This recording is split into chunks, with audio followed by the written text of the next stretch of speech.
राधे कृष्णा। आइए शुरू करते हैं कार्तिक महात्म्य का 29वां अध्याय। महाराज प्रतु ने देवऋषि नारद जी से पूछा, भगवान आप सभी वेदों, शास्त्रों, पुराणों के ज्ञाता हैं, सो कृपा करके यह बतलाइए कि किस देवता की कितनी कितनी परिक्रमा करनी चाहिए तथा उनका क्या फल है। यह सुनकर नारद जी कहने लगे, हे राजन, देवी की 1 और सूर्य और अग्नि की 7, गणेश जी की 3, शिव जी की आधी, पितरों की 3 अथवा 4 तथा भगवान विष्णु की 4 परिक्रमाएं लगानी चाहिए। इस संबंध में एक इतिहास सुनो जो बृहस्पति जी तथा देवराज इंद्र का संवाद है और स्वयं ब्रह्मा जी ने मुझे सुनाया था।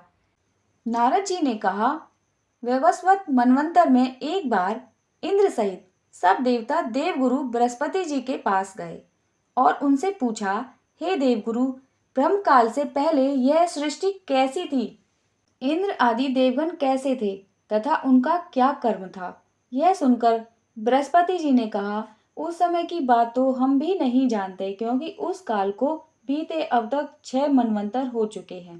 परंतु आपकी इस नगरी में सुधर्मा रहता है, वह सब कुछ बता सकता है। यह कहकर बृहस्पति देव जी इंद्र आदि सब देवताओं को लेकर सुधर्मा के पास आए। सुधर्मा ने देवगुरु सहित इंद्रादि देवताओं का यथाविधि पूजन व आदर सत्कार किया। इंद्र सुधर्मा की राजलक्ष्मी तथा वैभव देखकर दंग रह गया और पूछा, हे सुधर्मा, इतनी राजलक्ष्मी तथा वैभव तुम्हें कैसे प्राप्त हुआ?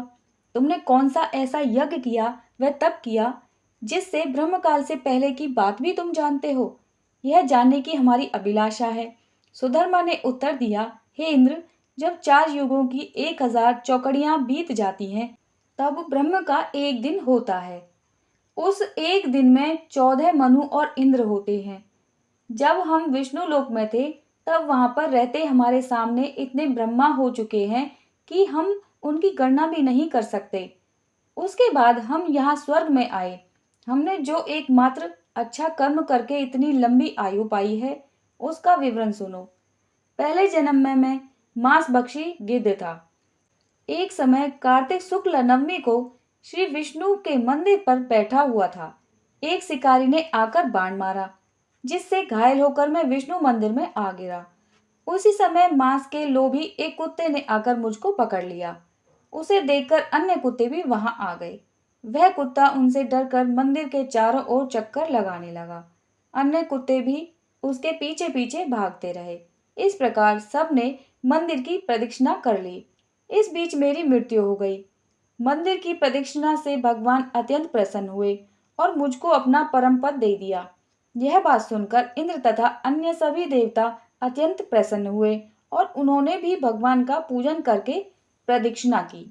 इसके पश्चात नारद जी ने इस नवमी तथा भगवान की परिक्रमा का महत्व बताते हुए कहा, हे राजन, कार्तिक शुक्ल नवमी सतयुग की आदि तिथि है। उस दिन भगवान की पूजा, प्रदक्षिणा, व्रत, दान, तप तथा यज्ञ करने से कई गुना फल मिलता है। यदि कार्तिक शुक्ल नवमी को मथुरा में जाकर भगवान का पूजन व प्रदक्षिणा की जाए तो उससे अनंत फल की प्राप्ति होती है। प्रदक्षिणा करने में जितने पग उठते हैं, उसके उतने ही कुल वैकुंठ में वास करते हैं। यदि मथुरा नगरी बहुत दूर हो तो अन्य किसी धार्मिक स्थान पर प्रदक्षिणा करे। यदि यह भी संभव न हो तो ब्राह्मण विष्णु की प्रतिमा, गौ, तुलसी अथवा शालिग्राम की प्रदक्षिणा कर लेवे। समुद्र सहित संपूर्ण पृथ्वी की परिक्रमा करने से जो फल प्राप्त होता है, वही अनंत पुण्य फल तुलसी जी अथवा शालिग्राम की प्रदक्षिणा करने से प्राप्त हो जाता है। कार्तिक के शुक्ल पक्ष की नवमी को गौ, ब्राह्मण, देव मंदिर, तुलसी वन, साधु, वैरागी, जीवन मुक्त, परमहंस, ग्रस्त, वेद, उपवेद तथा पुराण, ये सब ग्राम में ही वास करते हैं। अतः अपने ग्राम की प्रदक्षिणा करने मात्र से सभी की प्रदक्षिणा हो जाती है।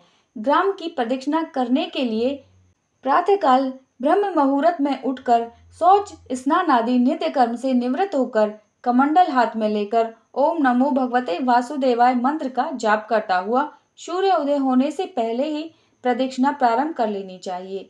ब्राह्मण देव स्थान अर्थात मंदिर, तुलसी तथा शालिग्राम की मूर्ति की परिक्रमा सूर्य के बाद भी की जा सकती है।